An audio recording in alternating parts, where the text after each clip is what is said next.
আয়াত 89।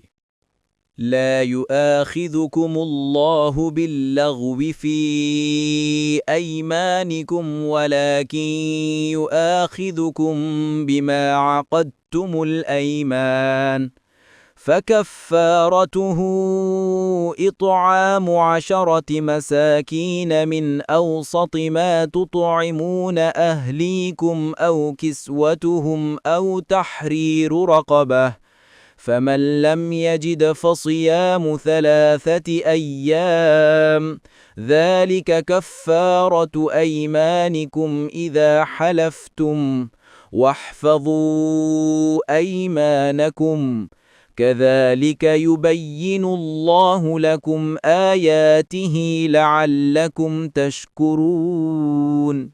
অনুবাদ: তোমাদের বৃথা শপথের জন্য আল্লাহ তোমাদেরকে পাকড়াও করবেন না, কিন্তু যেসব শপথ তোমরা ইচ্ছে করে করো সেগুলোর জন্য তিনি তোমাদেরকে পাকড়াও করবেন।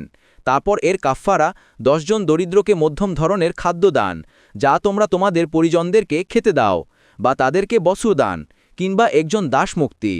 অতঃপর যার সামর্থ্য নেই তার জন্য 3 দিন সিয়াম পালন। তোমরা শপথ করলে এটাই তোমাদের শপথের কাফফারা, আর তোমরা তোমাদের শপথ রক্ষা করো।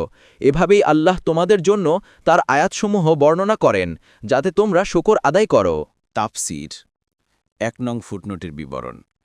এর সারমর্ম এই যে, ইয়ামিনে লাগব এর জন্য আল্লাহ তাআলা তোমাদেরকে পাকড়াও করেন না, অর্থাৎ কাফফারা ওয়াজিব করেন না। অন্য শপথের জন্য কাফফারা দিতে হবে, আর তা হল 3টি কাজের মধ্য থেকে স্বেচ্ছায় যে কোনো একটি কাজ করতে হবে। 1. 10 জন দরিদ্রকে মধ্যশ্রেণীর খাদ্য সকাল বিকাল দুবেলা খাওয়াতে হবে, কিংবা 10 জন দরিদ্রকে 70 ঢাকা পরিমাণ পোশাক পরিচ্ছেদ দিতে হবে। উদাহরণত, একটি পাজামা অথবা একটি লুঙ্গি কিংবা একটি লম্বা কুর্তা, কিংবা 3 কোনো গোলামকে মুক্ত করে দেয়া। ইবন কাসির, কুরতুবী। 2 নং ফুটনোটের বিবরণ।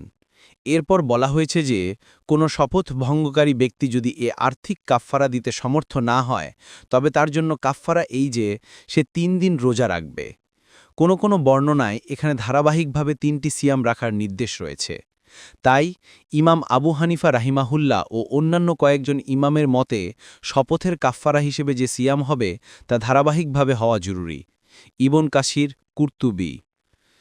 3 নং ফুটনোটের বিবরণ।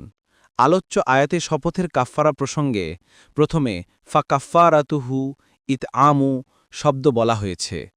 আরবি ভাষায় এর অর্থ যেমন খাদ্য খাওয়ানো হয়, তেমনি কাউকে খাদ্য দান করাও হয়। কুরতুবী।